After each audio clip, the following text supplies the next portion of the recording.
Recruitment होती कैसे है मैं बताता हूँ। यहाँ पे रिक्रूटमेंट का ऐसा है कि बहुत सारे लोग ने मुझे जॉब आईडी भेजते हैं और बोलते हैं कि इस जॉब पे मुझे रेफर कर दो और एंड दे एक्सपेक्ट कि उनको कॉल आएगा। ऐसा नहीं होता क्योंकि अभी बहुत सारे जॉब ओपनिंग्स इंडिया के अंदर में, मेक्सिको के अंदर में ओपनिंग्स हैं।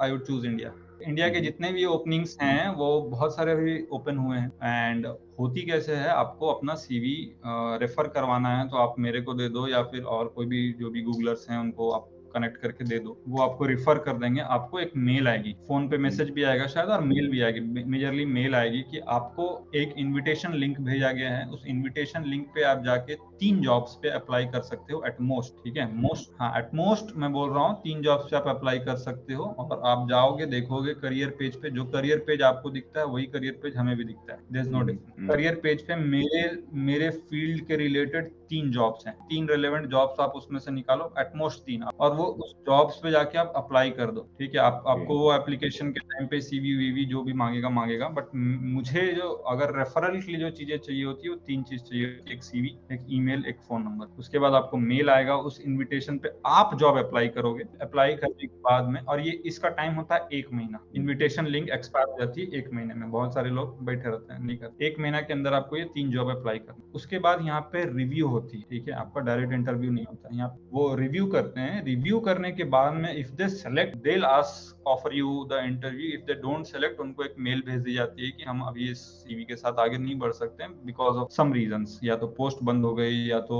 सीवी रेलेवेंट नहीं लगा, या तो जॉब की अब जरूरत नहीं है। तो इस तरीके से वो कुछ एक मेल डाल के कैंसिल भी करते हैं। और या तो आप सेलेक्ट हो गए तो वो इंटरव्यू के लिए ऑफर भी भेजते हैं कि आप इंटरव्यू का आपको डिस्कशन करना है। देन वही प्रोसेस है, आपको एक कॉल लेके समझाया जाएगा कि इंटरव्यू कैसे होता है। And then you schedule your call after 15-20 days की कर लें। ठीक है, तो वो है।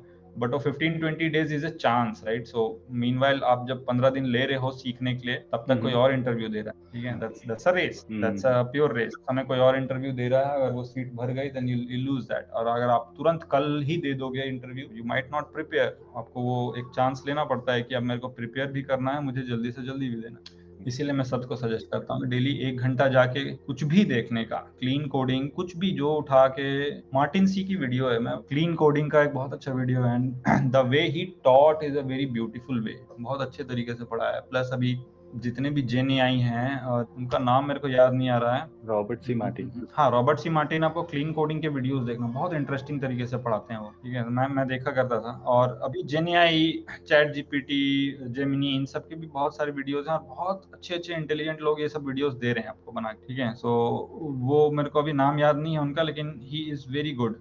और कुछ बहुत सारे तो आईआईटी के भी वीडियोस हैं यार इन सब के ऊपर, प्रॉम्प्ट इंजीनियरिंग और ये और वो, अच्छी अच्छी वीडियोस मिल जाती है। वो सब थोड़ा पढ़ने का, और 1 घंटा देना कोई टफ काम नहीं है। आप 1 घंटा देते रहोगे तो होगा क्या, आपको इंटरव्यू के टाइम पे बहुत ज्यादा दिन लेने की जरूरत नहीं पड़ेगी। और आसानी से आप बोलोगे कि ठीक है 1 हफ्ता का मैं ब्रश अप करता हूँ, नेक्स्ट वीक आप शेड्यूल कर दो, तो वो शेड्यूल करके आप फिर आगे बढ़ सकते हो। लेकिन ऐसा बहुत सारे लोग ये सोचते हैं कि गूगलर ने अगर आपको रेफर कर दिया तो आपको इंटरव्यू आ जाएगी। नहीं, नो, ऐसा नहीं होने वाला। आपकी सीवीज आप सबसे पहले तो अप्लाई आपको करना पड़ता है, हम सिर्फ इनविटेशन लिंक भेज सकते। दूसरा, वो सीवी रिव्यू में जाती है उस पोस्ट के लिए, और सीवी जब मैच होती है तो रिव्यू होती है। रिव्यू होने के बाद अगर आप सेलेक्ट हुए देन आपको इनविटेशन आता है। अदरवाइज एक मेल भेज देते हैं कि आप आगे नहीं बढ़ सकते ड्यू टू दिस। सीवी के बेस पे रहता है सब कुछ, ऐसा नहीं कि जॉब आईडी पे कुछ होगा। हाँ हाँ, सीवी में आपने जो एक्सपीरियंस लिखे हुए हैं, जिस तरीके से लिखे हुए हैं, सीवी जब आप बनाते हो उसमें बहुत सारे लोग ये कोशिश करते हैं कि मैंने जितने काम किए हैं, जो जो काम किए हैं सब डाल दो, सब के सब डाल दो। ऐसा ठीक नहीं है मुझे लगता है। आप उस पर कोशिश करो जो आपके मस्त अच्छे काम हैं और बेस्ट जॉब है वो सब डालो। मुझे पता है आपने लोग लिखे रहेंगे successfully delivers the project to the client. Obviously आप 5 साल से किसी कंपनी में काम कर रहे हो तो बहुत सारे प्रोजेक्ट आपने सक्सेसफुली डिलीवर्स की होंगी, लेकिन वो सक्सेसफुली डिलीवर्स तो 2 लाख लोग और सीवी में डाल सकते। मैं आपको क्यों सेलेक्ट करूं?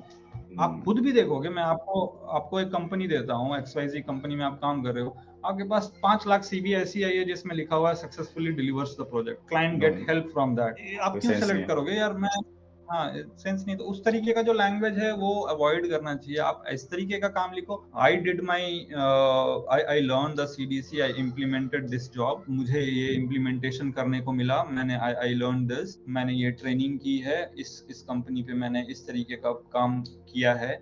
आप अपने काम के बारे में लिखो, आप अपनी बड़ाई, फेक बड़ाई होती है उस तरह का सब चीजें मत लिखो, और ये कोशिश करो कि अलग, what is the difference, what you want to show, अलग क्या किया है। मैंने जेनीआई पे 2 प्रोजेक्ट्स किए हैं, और उस क्लाइंट को इस तरीके का रिक्वायरमेंट था, और उसको थोड़ा बोल्ड या कम लेटर में कोशिश करो फिट करने की, थोड़ा बोल्ड लेटर्स में, कि customers has these kind of requirements, जहाँ पे उनको टेक्स्ट जनरेशन या सेंसिटिव कोई एनालिसिस करने की भी जरूरत थी, और मैंने वो इम्प्लीमेंट किया जेनीआई का with transcoder forming and this on that, इतना लिख दिए हैं, ठीक है। तो ये विच लुक्स यूनिक। मैंने CDC इम्प्लीमेंट किया, डेटा, मेरे क्लाइंट को एक डेटा वेयर हाउस पूरा स्क्रैच से बनाना था, और मैंने उसका पूरा डेटा लाके with the help of CDC optimisation and all, I have implemented this that and all. ये सब थोड़ा सेंस बनता है कि हाँ भाई, यू हैव द आपने काम किया है, 2 लाख लोगों ने काम किया है, लेकिन आपने काम इस प्रोजेक्ट से या इस पोस्ट के रिलेवेंट किया है, वहां पे रिलेवेंसी दिखती है। Successfully delivered, customer got very benefit, training, हाँ, work on the singing competition, ठीक है, हॉबीज में सब डाल सकते हैं, लेकिन ये सबसे रिलेवेंसी उतनी नहीं बनती। आपको रिलेवेंस की, मैंने ये जो पोस्ट पे अप्लाई कर रहे हो, डेटा इंजीनियरिंग पे अप्लाई कर रहे हो, तो मैंने डेटा इंजीनियरिंग से रिलेटेड जितने भी आपने काम किए हैं, हो सकता है आउट ऑफ डेटा इंजीनियरिंग भी आपने बहुत सारे काम किए होंगे, लेकिन डेटा इंजीनियरिंग से रिलेटेड जितने काम किए हैं उसको थोड़ा ऊपर रख के हाईलाइटेड करने की कोशिश करो। डेटा रिलेटेड इंजीनियरिंग काम है। बाकी हो सकता है आपने, हाँ, मैंने यूआई पे थोड़ा सा हाथ चलाया था, मैंने स्प्रिंग बूट पे थोड़ा सा हाथ चलाया था, मैंने रेस्ट कॉल बनाया था, डोंट केयर, आपने यूआई पे चलाया था, रेस्ट कॉल बनाया था, तो मेरे जॉब के लिए, मेरे पोस्ट पे उतना रिलेवेंस नहीं है technical, very good technical quality है, लेकिन रिलेवेंस नहीं दिख रहा है मुझे, तो फिर रिजेक्ट पे चला जाता है। आपका जो पोस्ट है, पोस्ट को समझिए पहले, उसके पोस्ट के जेडी को समझिए, जॉब डिस्क्रिप्शन को, और उस जॉब डिस्क्रिप्शन के अकॉर्डिंगली आपने क्या क्या काम किया है। झूठ ना बोलना, झूठ बोलने की कोशिश बेकार होती है, क्योंकि इंटरव्यू में आप पकड़े जाओगे, या तो इंटरव्यू होने के बाद भी, या ईयरली रिव्यूज होते रहते हैं, आप अपने अच्छा परफॉर्म नहीं किया तो निकाल देंगे आपको। तो झूठ बहुत ज्यादा बोलने की कोशिश नहीं करनी चाहिए, एक्चुअली नहीं बोलनी, क्योंकि बहुत आसानी से पकड़ में जाती है। आप ये खाली देखो कि इस जॉब डिस्क्रिप्शन के अकॉर्डिंगली मेरे जो भी एक्सपीरियंस रहे हैं उसमें मैंने ऐसा क्या क्या काम, तो थोड़ा बोल्ड और हाईलाइट, ये बहुत इंपॉर्टेंट।